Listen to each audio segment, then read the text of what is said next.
realizar un mercado de capitales que se constituya como una verdadera fuente de financiación al sector productivo del país.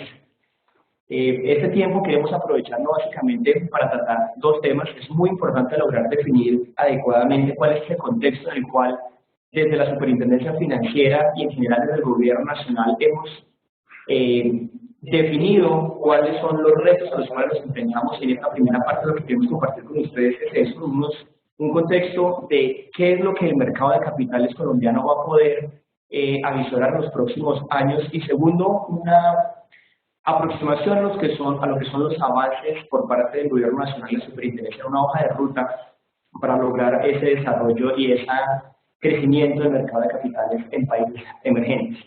Por supuesto, como superintendencia es muy importante no solamente hablar de la aproximación desde la regulación, sino también desde la misma supervisión. Es clarísima la necesidad de poder establecer normas que sean supervisables, normas que de alguna manera tengan niveles de enforcement necesarios y suficientes para poder asegurar este desarrollo del mercado. En este contexto, nos queremos compartir con ustedes esta aproximación.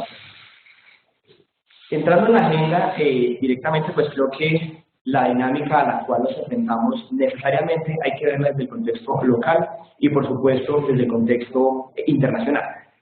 Hemos estado escuchando desde el año pasado y luego de la crisis financiera del 2008 las dificultades sobre las cuales los países desarrollados han venido enfrentando. Crisis financieras que luego se convirtieron en crisis fiscales que a la postre resultaron ser de alguna manera costosas para esos países desarrollados.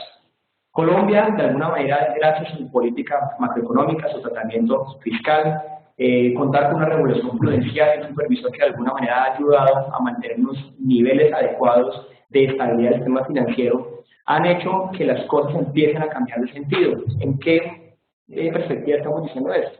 Pues básicamente los mercados en vía de desarrollo, particularmente en Latinoamérica, pues lograron aprovechar estas oportunidades para consolidar unos tipos de negocios diferentes. Hemos visto cómo en los últimos 2 o 3 años el mercado colombiano, las entidades vigiladas por la Superfinanciera han empezado un proceso de internacionalización, no solamente adquiriendo negocios internacionales, sino también tratando de integrarse con otros mercados. Caso muy reciente, la adhesión de México al MILAN, con Perú y con Chile, y todo esto ha hecho que nosotros de alguna manera tengamos la necesidad de cambiar una perspectiva en lo que estamos desarrollando o viendo como perspectivas o oportunidades para el desarrollo del mercado. Por supuesto, los países desarrollados no se han quedado quietos, han tenido unas políticas muy claras de ayuda a desarrollos fiscales, ayuda a desarrollos monetarios, y esto ha permitido que de alguna manera Colombia pueda empezar a distinguirse entre los demás países como una buena oportunidad para avanzar y para consolidar esfuerzos de estos tipos de negocios. Sin embargo, las condiciones empiezan a cambiar. Hoy los países desarrollados empiezan a tener un comportamiento relativamente mucho mejor, y ese bienestar de esos países de alguna manera empieza a poner algún nivel de presión sobre los mercados en vía de desarrollo, particularmente en Colombia. Ustedes han escuchado recientemente la Reserva Federal de los Estados Unidos cómo ha iniciado un proceso de desmonte de ese alivio cuantitativo en materia de liquidez para el mercado norteamericano, el mercado europeo también con algunas restricciones. Pero todo esto, dada la conectividad y la internacionalización de nuestro sistema, pues nos imponen unos retos. ¿Qué retos específicamente? Esta incertidumbre en los mercados internacionales, que China creciendo o deja de crecer, tiene un impacto específicamente en los precios de los commodities. Si los Estados Unidos deciden necesariamente empezar a aumentar sus tasas de interés de referencia, pues claramente va a ejercerse una presión en liquidez en los mercados en vía de desarrollo, que de alguna manera los mercados de capitales son canales comunicantes inmediatos de estos tipos de decisiones, las asumen y sobre eso empiezan a desarrollar ciertos tipos de negocios. En esa medida, pues ha hecho que tanto la crisis financiera del 2008, en las medidas que se tomaron en esos países para formurarla, como ahora el desmonte de esas medidas imponen unos retos bastante diferentes. De otro lado, los estándares internacionales también han empezado a cambiar. Ustedes han escuchado muy seguramente lo que se conoce como Basilea III, donde básicamente allá hay unas recomendaciones específicas para evitar niveles de apalancamiento, mejor calidad de capital, mejores estándares de liquidez, y todo esto ha hecho que esos parámetros de referencia que siempre teníamos como mejores prácticas internacionales se redefinan. Esa redefinición también es un reto para mercados como los nuestros, en donde necesariamente ese parámetro de medición, esa aproximación hacia cómo estamos cumpliendo esos referentes internacionales, de alguna manera empiezan a cambiar y empiezan a hacerse un poco más estrictos. Un elemento que surge dentro de todo este contexto internacional también ha sido la relevancia que está o que tomó la protección al consumidor financiero, algo tan elemental, algo que parece ser como muy dado por el sistema, pues no había tenido ese real o esa importancia. Y en este nuevo contexto empezamos a ver cómo la educación financiera y en particular la protección al consumidor financiero resulta ser elementos decisivos a la hora de empezar a evaluar estándares, a la hora de medir gestiones y a la hora de lograr estimar cuál es el impacto que está teniendo esa convergencia a estándares internacionales. Hoy no podemos seguir viendo al consumidor financiero como aquella parte únicamente en la cual de alguna manera se está beneficiando de un producto o de un servicio, sino que necesariamente tenemos que empezar a generar otro nivel mayor, otro nivel que tenga un mejor reconocimiento en esta relación de las entidades vigiladas con las entidades financieras, donde por supuesto la educación financiera es un factor fundamental que va a ayudar a empoderar a ese consumidor financiero, que va a ayudarlo de alguna manera a nivelar esas cargas en el momento de desarrollar relaciones con las entidades vigiladas. Por supuesto, este desarrollo que estamos viendo, estos retos, afortunadamente en nuestro país viene acompañado de un crecimiento relativamente sostenible. Veíamos cómo de los países que hoy hacen parte de la OECD, Colombia está en el proceso de llegar a integrar este club de mejores prácticas. Estamos viendo que Colombia, si ya fuese miembro de este grupo de países, tendría unos niveles de crecimiento muy superiores a los de todos los demás países que están integrando hoy la OECD. Esto obviamente es un momento bastante importante donde se ha venido consolidando un crecimiento de nuestra economía en unos niveles que de alguna manera resultan ser muy cercanos a los potenciales. Vemos unos crecimientos ajustados que de alguna manera también nos van a ayudar, nos favorecen unos vientos de cola favorables para lograr hacer este proceso de enfrentar la dinámica que nosotros estamos viendo. Por supuesto, entrando ya a nivel local, además de la crisis financiera internacional, la redefinición de esos estándares, los desmontes de los anillos internacionales que estamos viendo y situaciones macroeconómicos en países que de alguna manera tienen un nivel de influencia en los nuestros, a nivel local también estamos encontrando retos, también estamos encontrando algunos niveles de dificultades que necesariamente debemos encarar. Pues básicamente hemos visto cómo nosotros ese manejo macroeconómico de alguna manera debe trasladarse y debe convertirse en oportunidades de negocio, en oportunidades de beneficio en la comunidad y en la colectividad social. Porque básicamente hemos visto cómo el sistema financiero ha logrado avanzar de manera muy adecuada en niveles de solvencia, en niveles de capitalización y en niveles de prestación de servicios durante toda esta coyuntura. Sin embargo, en la medida en que empiecen a afectarse los niveles de liquidez, en la medida en que empieza de alguna manera a sentirse por parte del sector de la economía real cambios en sus dinámicas, pues esto automáticamente va generando una transmisión automática a las entidades vigiladas. Sin embargo, contamos con un sistema financiero relativamente estable, con una capacidad de solvencia bastante favorable. Hoy un índice de solvencia que cuenta nuestro sistema financiero está cerca del 15.5% y una solvencia muy básica cercana al 10.9%. Esto, si nosotros lo comparamos con otros países de la región, pues evidentemente pone a Colombia en un estadio bastante superior en cuanto a capacidad y solidez financiera del sistema.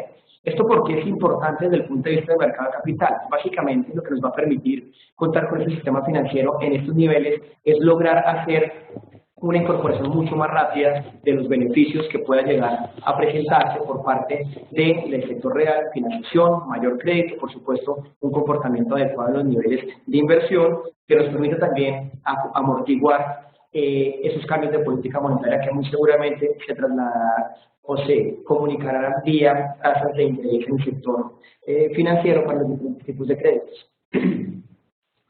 Colombia ha tenido también, digamos, recientemente una coyuntura local que ha sido favorable y que ha sido aprovechada desde el punto de vista de la regulación prudencial. Esta dinámica de cambios en las perspectivas internacionales hicieron replantear a Colombia ese proceso de convergencia a estándares internacionales. ¿Cómo estamos viendo la liquidez de nuestro sistema? ¿Qué mediciones tenemos? ¿Cómo estamos viendo la calidad del capital, etcétera? Y esto nos abrió una ventana de oportunidad que supimos aprovechar, y cuando digo supimos aprovechar es que se hicieron unos cambios estructurales bastante importantes que, dada la situación favorable que se encuentra el sistema financiero, pues permitió poder incorporar esos cambios sin mayor traumatismo. Básicamente, hay hoy unas medidas de indicadores de liquidez. Si ustedes revisan un poco las recomendaciones de Basilea III, Colombia ya ha incorporado, y aprovecha la oportunidad para manifestar que es el único país que en América Latina ha hecho esta incorporación plena de un indicador de corto plazo para la medición de liquidez de las entidades. Esto lo está, digamos, en unos cronogramas que tienen los países que hacen parte del G20, las recomendaciones de Basilea, que van hasta el 2019. Colombia no hace parte como medida vinculante de este grupo, pero sí decidió, aprovechando esa ventana de oportunidad que les menciono, poder avanzar a incorporar esos estándares de manera adecuada hoy. ¿Para qué nos sirve eso? Este indicador de liquidez básicamente lo que va a hacer es, de alguna manera, anticipar a las entidades en lograr tener un nivel de activos que le permita en algún momento soportar estrés en cuanto a cantidad monetaria del mercado. ¿Por qué razón? Básicamente, lo que el indicador de manera muy intuitiva hace es tratar de medir cuáles son las exigencias de las entidades en unos periodos de tiempo, unas bandas de tiempo, y en esa medida exige una calidad, unos activos con un nivel de calidad alto para tener la capacidad de soportar los próximos demandas que tengan de dinero en esos días. Él se anticipa a esos requerimientos de liquidez y va a permitirse de alguna manera tener canales que le permitan acceder a prestamistas de última instancia como lo es el Banco de la República. Es una medida que es bastante favorable. Hemos tenido unos resultados bien interesantes que nos permiten de alguna manera tener la tranquilidad que la gestión del riesgo de liquidez por parte del sistema financiero ha sido manejado adecuadamente. La calidad del capital también se ha mejorado aprovechando esta ventana de oportunidad, donde básicamente lo que se ha hecho es tratar de revisar cuál es ese componente de capital que al final del día sí tiene capacidad para absorber pérdidas, que sí tiene capacidad de permanencia y que sí tiene de alguna manera la capacidad para permanecer dentro de la entidad y que no puede ser retirado por parte de los accionistas. Se hace una depuración de este capital y se incorpora lo que internacionalmente se conoce como el Core Tier 1, que básicamente es ese nivel de capital de mejor calidad.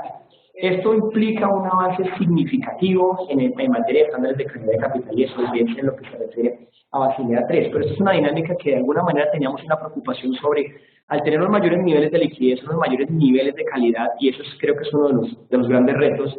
¿Qué impacto tiene esto en el costo del crédito? ¿Qué impacto tiene esto en la oferta de crédito? Y afortunadamente las decisiones se tomaron en un buen tiempo porque las entidades lo que decidieron fue mantener las mismas tasas de crecimiento de crédito con las cuales venían, y lo que hicieron fue capitalizar sus entidades.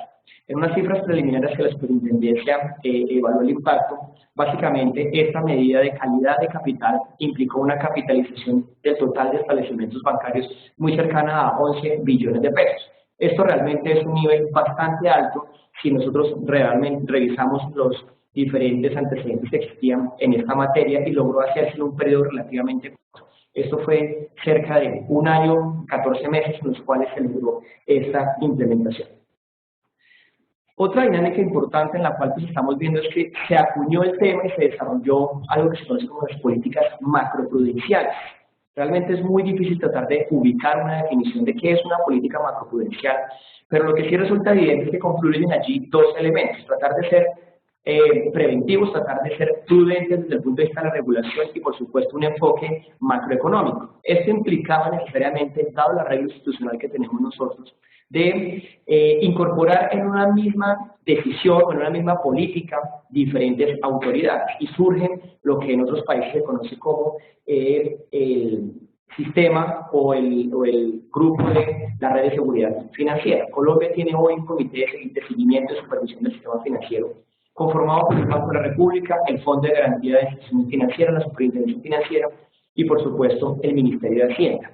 Estas políticas macroprudenciales pues es necesario ponerlo en práctica, y eso es lo que nos ha permitido en ese penúltimo bullet tener un trabajo coordinado por esas diferentes instancias para lograr adoptar políticas en el ámbito de cada una de sus competencias para poder regular adecuadamente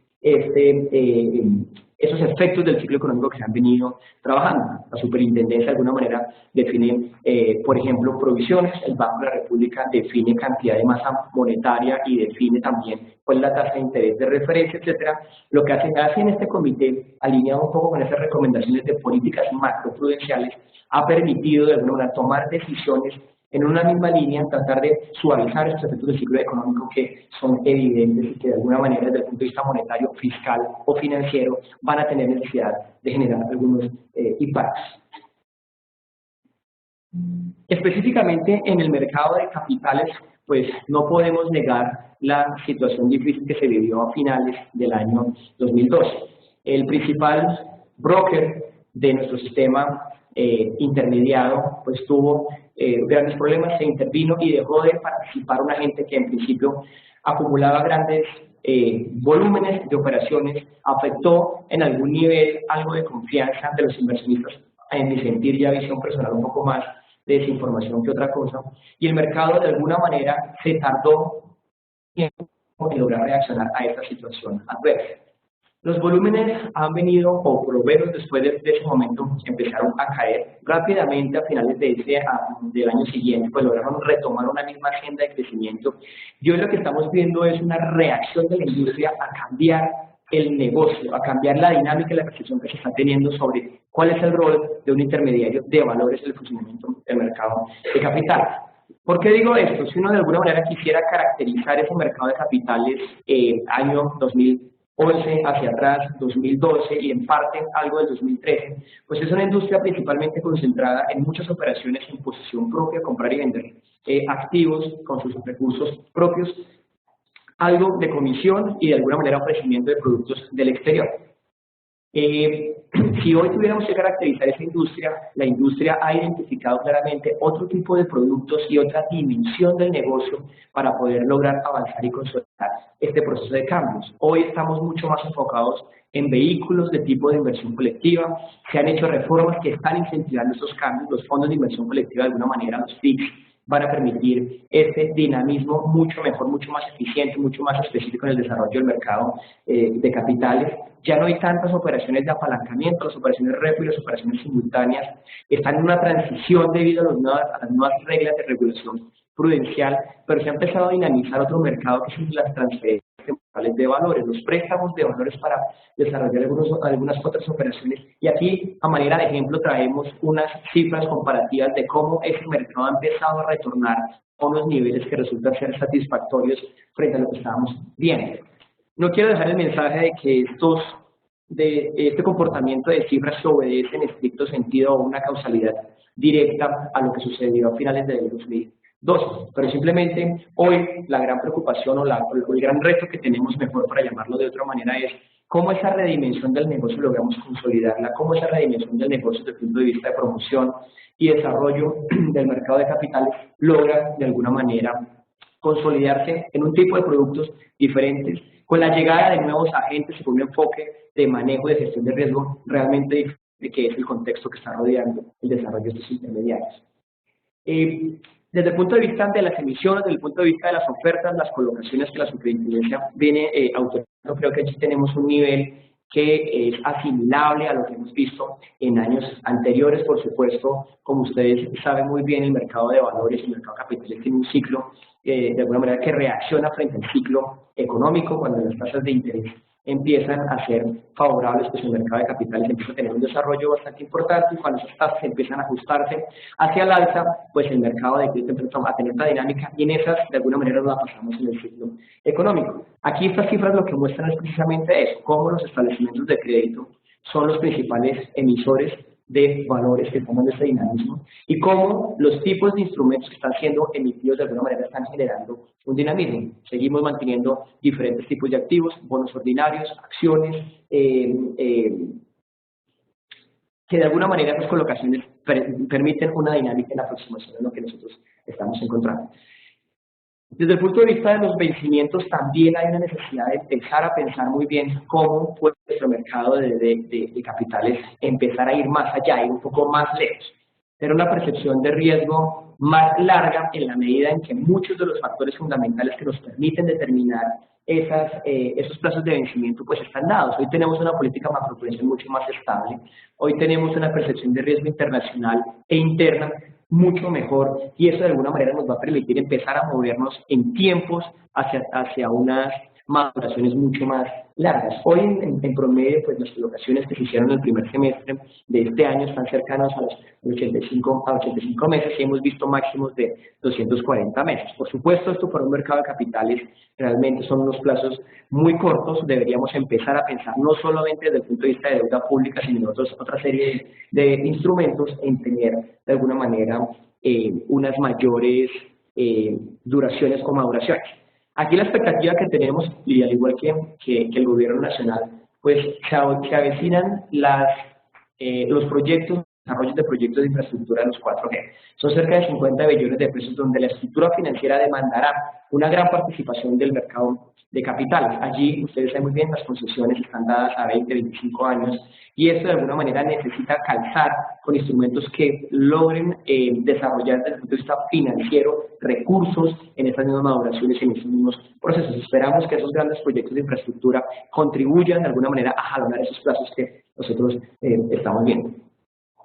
Y un punto realmente importante, sí hay unos niveles de originación o de emisiones, y la gran pregunta que siempre nos hacen, bueno, ¿y cómo están las demandas de este tipo de instrumentos? La gente se los está pidiendo, no los está pidiendo, y yo creo que debemos resaltar el interés que existe por parte de los inversionistas, no solamente inversionistas locales, también inversionistas extranjeros, en lograr generar un nivel de demandas realmente importante. Las emisiones ofrecidas en el primer semestre tuvieron en promedio sobredemandas de 2.4 veces. Esto de alguna manera pues es un indicativo en que realmente hay un buen interés por parte de los inversionistas en inyectarle recursos a nuestro mercado de capitales y básicamente en apoyar nuestro sector productivo de la economía. No hemos visto hasta ahora una colocación que no haya sido exitosa o que no haya tenido un nivel de demanda realmente satisfactorio. Hoy, como les comentaba, estábamos viendo niveles del 2.4%. Desde el punto de vista del sistema financiero en concreto, pues realmente los agentes más importantes continúan siendo los establecimientos de crédito. Ellos son los intermediarios que están concentrando la mayor participación del sistema financiero. Es decir, nuestro sistema financiero es estable, nuestro sistema financiero es sólido y además gozan de una buena participación de mercado. Ellos son los agentes que tienen mayor concentración desde el punto de vista de los tipos de activos que están administrando. Para ponerles cifras muy gruesas, cerca de 1.100 billones de pesos constituyen hoy el total de activos del sistema financiero, incluyendo fondos de pensiones, cesantías, compañías de seguros, establecimientos de crédito, intermediarios de valores, y cerca de 447 billones de pesos los administran los establecimientos de créditos. Son por lejos el principal intermediario dentro de nuestro sistema financiero. Esto de alguna manera asegura una perspectiva favorable desde el punto de vista de solvencia y de rentabilidad. Sin embargo, dentro de los retos que estamos analizando y de la perspectiva que estamos teniendo, pues una cosa es tener un sistema financiero compuesto por entidades principalmente de capital local y otra cosa es empezar a ver un cambio en la recomposición de la participación accionaria de las entidades. Hoy estamos teniendo, a pesar de que conservamos una fortaleza en nuestro sistema y es que la mayoría de las entidades son de capital de alguna manera locales o nacionales, en su gran medida estamos viendo también cómo empiezan a llegar actores de todas partes, de todos los niveles. Nosotros, para serles absolutamente franco, pensar en que un JP Morgan estaría en Colombia, pues hoy lo tenemos. Pensar que un BNP Paribas iba a estar en Colombia, hoy lo tenemos. Un Scotiabank, los 3, 4, 5, 6 entidades más grandes a nivel mundial hoy están presentes en nuestro país. Vienen con la intención de desarrollar negocios, vienen con la intención de promocionar la actividad, y eso básicamente hace o genera un voto de confianza sobre lo que estamos viendo, pero también impone un reto desde el punto de vista de cómo lograr de alguna manera mantener un nivel de competitividad, mantener un nivel de oferta de productos que realmente reconozca la realidad de nuestra economía y de nuestro sistema productivo. Pero no se quedan quietos los agentes del mercado y eso es una dinámica pues permanente. Aquí estamos viendo básicamente cómo es el comportamiento de las entidades locales, de esos primeros 3 o 4 entidades que tienen mayor participación en el sistema financiero, cómo se están comportando ellos en mercados centroamericanos. Esta gráfica o esta tabla lo que muestra es cómo el sistema bancario local ha hecho adquisiciones o negocios dentro del sistema financiero de cada uno de estos países para expandir sus negocios. Entonces, llama mucho la atención, por ejemplo, en Salvador, cerca del 53% del total del sistema financiero de Salvador es propiedad de entidades de capital colombiano. Panamá es el siguiente destino de esas inversiones, cerca del 25% del sistema financiero panameño es de propiedad de entidades colombianas, Nicaragua y así para cada uno de los diferentes países. Eso también impone retos, no es seguir viendo el banco como una entidad local, con riesgos locales, sino empezamos a tener una percepción realmente diferente en el desarrollo de su mercado. ¿Quién va a generar la liquidez suficiente para los países o para las entidades que están desarrollando sus negocios en Centroamérica? Economías dolarizadas que existen en Centroamérica, donde de alguna manera hay una exposición diferente desde el punto de vista cambiario, economías en las cuales tienen un nivel de dependencia de otros tipos de productos, remesas, etcétera, commodities, donde no necesariamente hay una conectividad con el mercado local, la necesidad de coordinar con los supervisores de otros países, compartir información, tratar de tomar medidas conjuntas, todo esto hace realmente que replanteemos y pensemos de una manera diferente la aproximación desde el punto de vista de la regulación y la supervisión. Para no ir muy lejos, por ejemplo, ¿será que la solvencia la deberíamos medir a nivel consolidado contra el total de activos? La respuesta parece ser muy sencilla, por supuesto. Esa es la recomendación internacional, eso es lo que se debería hacer, las mejores prácticas así lo recomiendan. Pensemos en cómo implementamos. ¿Cómo calificar la cartera? Con el estándar más razonable. Todos tenemos estándares diferentes. Todo eso hace que la hoja de ruta o el plan de acción realmente sea bastante nutrido en tratar de equilibrar e incorporar estos nuevos riesgos que antes, de alguna manera, no existían. Esto no estaba presente en el panorama de desarrollo de estos mercados.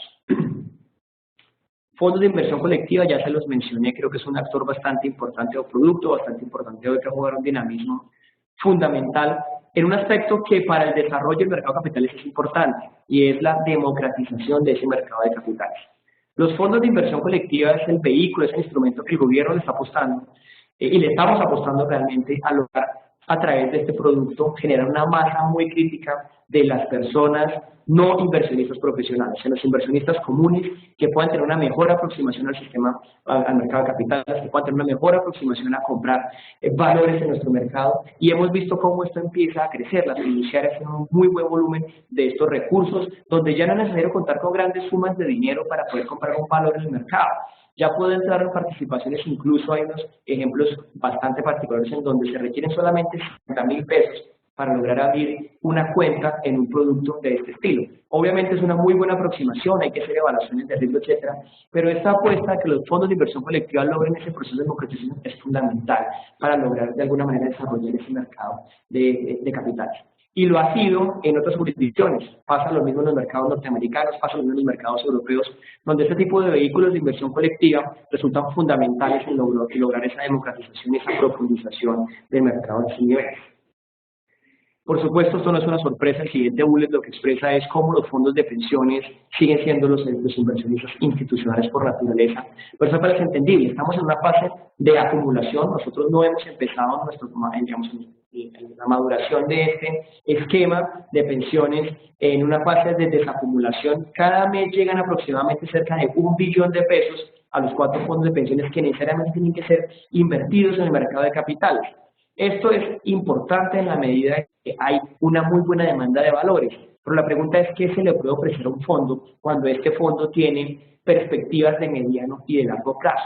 Si vemos que las maduraciones son cortas y yo tengo un interés de calzar esos riesgos en los fondos de pensiones, pues lo mejor que yo puedo hacer es tratar de incentivar de alguna manera instrumentos que hagan un buen calce con esas perspectivas de plazo y de riesgo que están requiriendo los fondos de pensiones. El segundo componente de avance o de reto que vemos en los fondos de pensiones es, ¿será que concentramos las inversiones en los fondos de pensión en un nivel local o de alguna manera incentivamos a que haya una diversificación en activos internacionales y no solamente en una renta variable, sino una renta fija o algún nivel de sofisticación mayor en los productos en los cuales ellos pueden invertir? Todas estas son decisiones que resultan realmente relevantes a la hora de evaluar retos y estas implicaciones para el desarrollo del mercado. Todo este entorno que de alguna manera es necesario articular con un muy buen nivel, una buena solidez de nuestro sistema, un buen esquema de convergencia de estándares internacionales, de alguna manera no hay necesidades o no hay afugias para estar corriendo en la adopción de esos estándares, sino por el contrario tenemos el tiempo y el espacio para poder hacer un proceso de convergencia ordenado que no genere tantos traumatismos a la hora de su implementación, pues imponen estos avances y estos retos que queremos compartir con ustedes de una manera mucho más organizada. El objetivo de la siguiente parte de la presentación es de alguna manera hacer énfasis en aquellos aspectos en los cuales tengan mayor pertinencia con este evento. Aquí básicamente se definen las líneas estratégicas de desarrollo de la política pública en materia de desarrollo, promoción, regulación, supervisión, como lo queramos llamar, del mercado de capitales. De una parte, la necesidad de un fortalecimiento institucional de las autoridades económicas. Y cuando digo autoridades estoy pensando específicamente en la superintendencia financiera. Ya les voy a contar un poco cómo estamos viendo esto.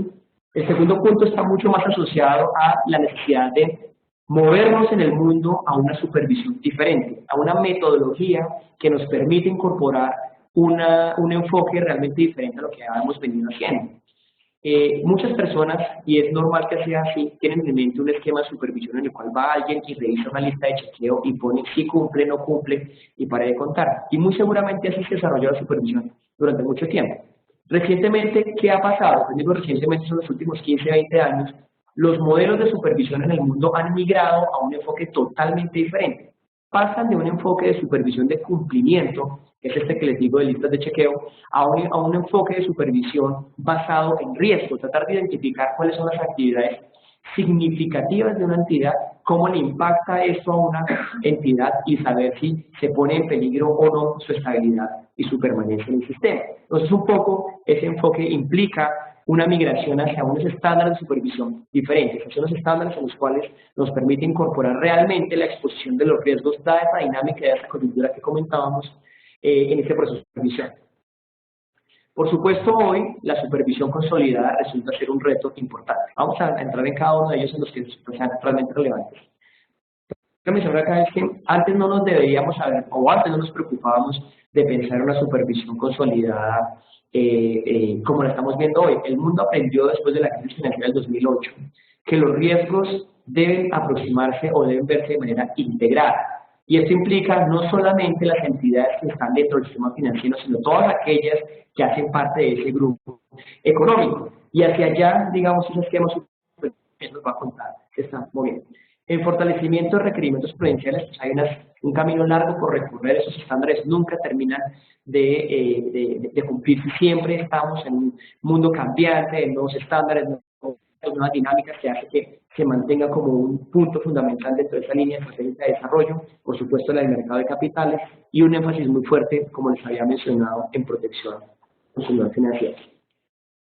En lo que tiene que ver con fortalecimiento institucional, aquí esta presentación queda a disposición de ustedes. Básicamente, el esquema de la presentación en esta parte, ¿cuál es? Hay unas recomendaciones o unos hallazgos, en la parte de arriba se mencionan quién o qué organismo fue el que hizo la recomendación o el hallazgo. Mostramos qué es lo que se ha hecho y cuál es el plan de acción que vamos a seguir. Yo creo que en este aspecto realmente el punto más grueso está enfocado en estos dos elementos. Uno, la necesidad de tener un supervisor independiente. Un supervisor independiente en el sentido de que tenga un periodo fijo, en el sentido en que no esté expuesto a consideraciones políticas a la hora de tomar sus decisiones. Esto no lo dice ni el superintendente, ni lo dice ninguna organización local. Esto nos lo dicen los mejores estándares definidos por el Banco Mundial y el Fondo Monetario Internacional. Y además es un requisito de muy buena práctica desde el punto de vista de gobierno para lograr ingresar a los países, a ser miembro de los países de la OECD. Pero además de esa independencia, también se requiere un nivel de protección legal para los funcionarios, que las decisiones que se estén tomando por parte de esos funcionarios no se vean afectadas de alguna manera por el miedo, el temor natural a que lleguen a tomar algún tipo de consideración adicional por las decisiones que le está tomando y que llegue a responder incluso con su patrimonio por las decisiones que se están adelantando. Claro, cuando esas decisiones se adelantan, digamos, de una manera dentro de los principios de la buena fe. Aquí hay unos estándares particulares. Lo mismo pasa con la red de seguridad que les había comentado, una aproximación de un mayor fortalecimiento, una mejor coordinación, y esas son las recomendaciones que desde este punto de vista se han hecho. ¿Cuál es el plan de trabajo? Y esto tiene una gran implicación desde el punto de vista de desarrollo y crecimiento de nuestros mercados de capitales y nuestro sistema financiero. Lo que se busca es dotar al superintendente de un periodo fijo, y para eso se está trabajando en un proyecto de ley que será radicado en el Congreso, para tratar de generar de alguna manera ese nivel de independencia requerido. Como ustedes saben bien, el superintendente es un funcionario que es designado por el presidente de la República, porque la Constitución define que es una función del presidente y él delega esa función al superintendente. Entonces no es tan fácil pensar que yo voy a darle independencia al supervisor simple y llanamente diciendo usted puede hacer lo que quiera, usted puede estar tranquilo, usted tiene una autonomía, sino hay que hacer un arreglo institucional realmente diferente, y en eso se está trabajando en un proyecto de ley. Adicionalmente, la red de seguridad financiera, que si ustedes han hecho seguimiento al Dodd-Frank Act en los Estados Unidos, uno de los principales cambios que se hacen están asociados a tener una mejor red de coordinación y para compartir información entre las diferentes entidades que supervisan un mercado y un sistema financiero. Colombia, de alguna manera, ya lo tiene, se está trabajando en los niveles de fortalecimiento, de coordinación, donde básicamente estos 4 integrantes, Ministerio de Hacienda, Superintendencia Financiera, Fondo de Garantía de Instituciones Financieras y Banco de la República, adoptan eso que se ha denominado internacionalmente como prácticas o políticas macroprudenciales. Y por supuesto, se demanda de la superintendencia una mayor presencia a nivel centroamericano, desarrollar más colegios de supervisión y ese tipo de medidas que nos ayuden a tener una función mucho más fortalecida desde el punto de vista institucional. Lo de supervisión basada en riesgos ya se los había comentado, es un cambio en el enfoque, pero que tiene de alguna manera unos impactos significativos en la forma en que el supervisor se aproxima a las entidades, donde básicamente lo que se busca es tener una visión integral de los riesgos, un énfasis que es fundamental en principio en los agentes más relevantes del sistema, va a permitir de alguna manera ganancias en eficiencia en esa labor de supervisión y le va a permitir a la superintendencia a enfocar mejor sus esfuerzos. Claro, ustedes me podrán preguntar, ¿y eso qué tiene que ver con el desarrollo del mercado? Básicamente que para poder lograr esa supervisión basada en riesgos, por ejemplo, la superintendencia va a tener que avanzar a tener un sistema de administración de riesgos financieros y no algo como lo que tenemos hoy. Y seguramente ustedes conocen que tenemos sistemas de administración de riesgos individuales, tenemos un sistema de administración de riesgo de crédito, que es el SARC, tenemos un sistema de administración de riesgo de mercado, tenemos un sistema de administración de riesgo de liquidez, y eso hace que yo vea la gestión de ese riesgo de manera individual. Aquí vamos a volcarnos a un mundo en el cual, desde el punto de vista de la gestión de los riesgos, se le imponga a las entidades la necesidad de hacer una integración de esos riesgos. No porque no lo hagan hoy. Claramente las entidades lo hacen hoy, pero en esa relación con el supervisor el enfoque va a ser realmente diferente y enfocado principalmente a aquellos aspectos que resultan materiales.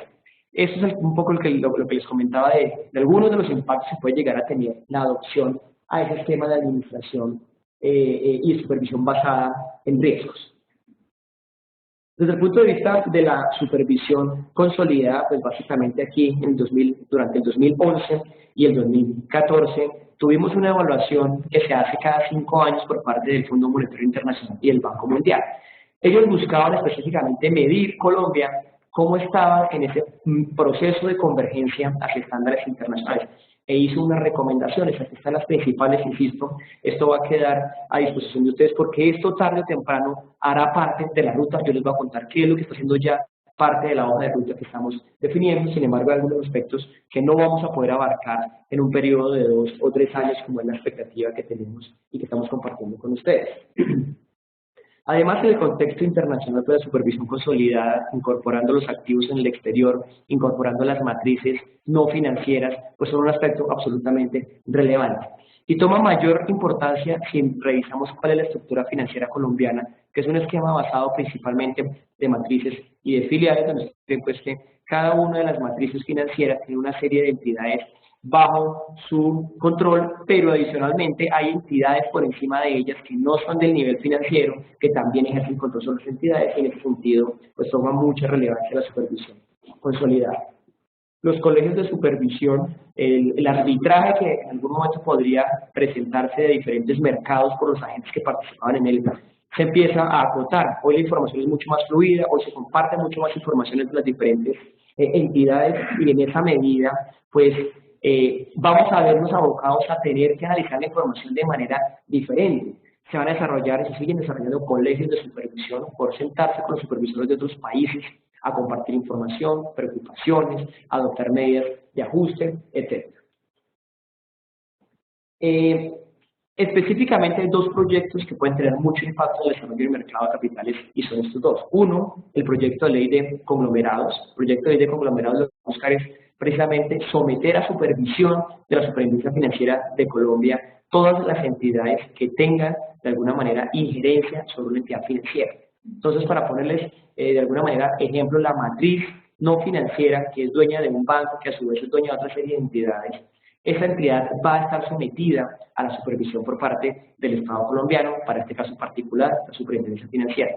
Y cuando hablo sometida a la supervisión, no es solamente que me entregue información, sino que va a estar sometida también a estándares prudenciales en relación con niveles de liquidez consolidados, niveles de patrimonio y de solvencia consolidados.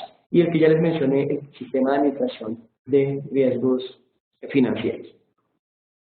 En calidad de capital, ya lo había mencionado anteriormente, aquí esta gráfica lo que muestra es cuáles son los niveles que hoy estamos teniendo de solvencia, como unos indicadores de apalancamiento. La línea verde muestra la solvencia total de los establecimientos de crédito cercano al 15.5, cuando el mínimo regulatorio está en 9%, y la solvencia básica, que es aquella de mejor calidad, la que cumple todas las características que les mencioné de estabilidad, permanencia, capacidad de absorción de pérdidas, que está cerca del 10.9%. Nuestro mínimo regulatorio está en 4.5. Esto nos da una dimensión realmente de cuál es el nivel y la capacidad financiera que están teniendo nuestras entidades.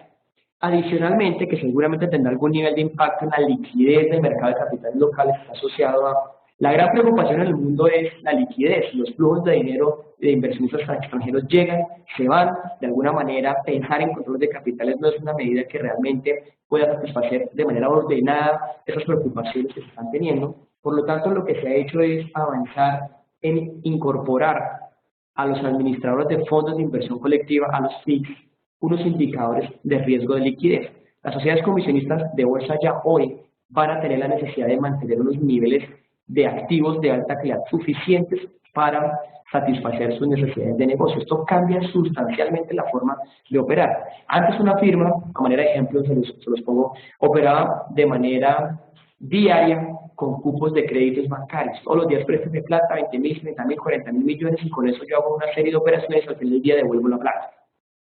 Hoy, con este indicador, lo que va a pasar es que las entidades van a tener que contar con recursos propios adecuados al volumen de operaciones que están haciendo. De tal forma que se bendiga totalmente, si en algún momento específico el banco toma la decisión de no seguir generando esas líneas de crédito, el banco tiene la suficiencia, perdón, la firma comisionista tiene la suficiencia para atender las obligaciones en unos periodos de tiempo específicos. Y aquí está con esta implementación que nos ayuda a ese proceso de convergencia. Este elemento también es bien importante en materia de requerimientos prudenciales. ¿Cómo estamos viendo la información que se entrega al mercado? Ustedes saben muy bien, el mundo se movió a que la información financiera se debería estandarizar.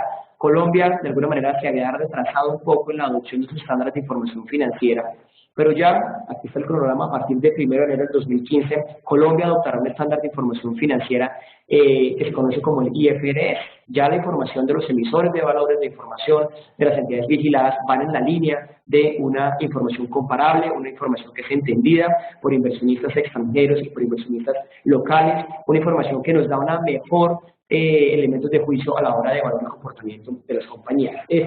También tiene un impacto bastante significativo en reducción de costos en emisiones, en reducción de costos en la producción de la información.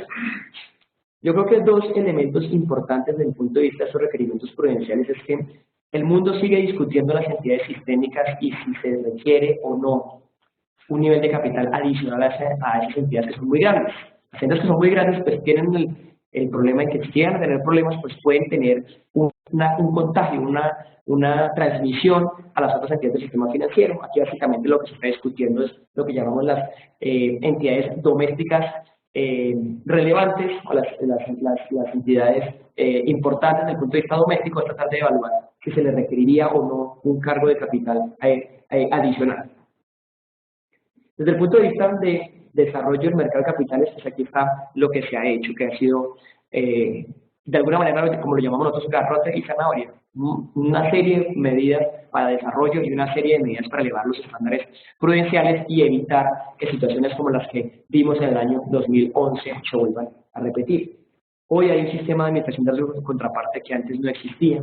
Hoy existen normas para facilitarle la emisión a pequeños emisores, a pequeñas y medianas empresas que a través de un mercado que denominamos segundo mercado.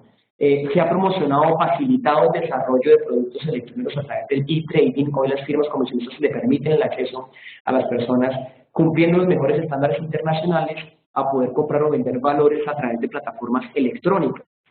Hay un programa que se generó de formadores de liquidez en renta variable, la regulación lo ha permitido, que era una estructura que se evidenciaba en otros mercados, pero que no existía en el mercado local, que le va a dar un dinamismo a aquellos instrumentos que en principio no tienen una liquidez propia de mercado, pero que se puede ir construyendo con el tiempo. Y aquí pues dos elementos que están próximos a expedir. Por supuesto seguimos trabajando en la internacionalización del mercado, Alianza del Pacífico, MILA, son temas que se espera que México tenga una participación muy importante en este mercado, tanto por número de emisores como por capitalización o por volumen de transacciones.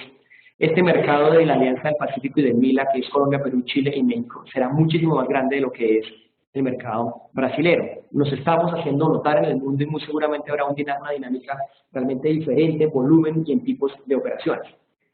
La industria se queja mucho de la competitividad de las infraestructuras y los mismos intermediarios, y es un punto que el Estado ha decidido revisar. ¿Cuáles son los costos que están afectando el funcionamiento del mercado de valores? Y, por supuesto, cualquier esfuerzo que se haga en materia de gobierno corporativo facilitará o ayudará en fortalecer nuestro mercado de capitales.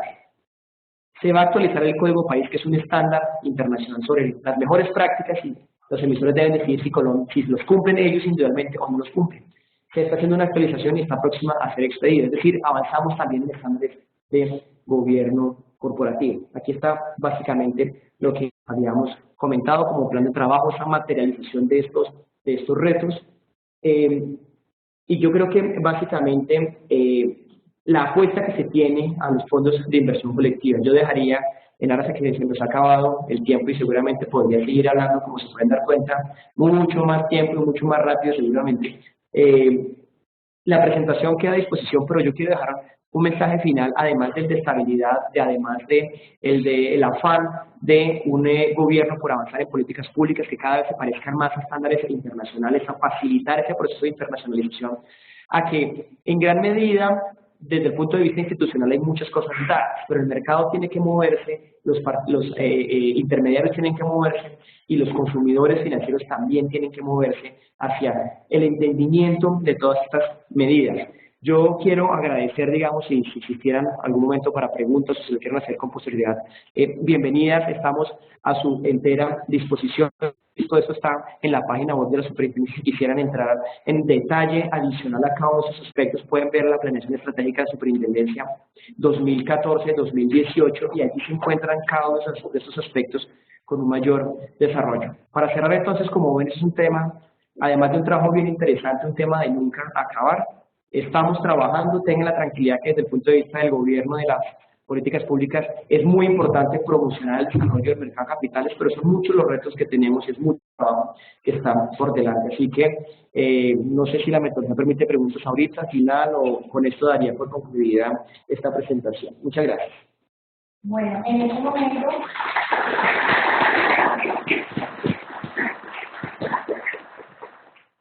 Bueno, en este momento se abre el espacio para realizar las preguntas provenientes del auditorio. Son 3 preguntas. ¿Hay alguien?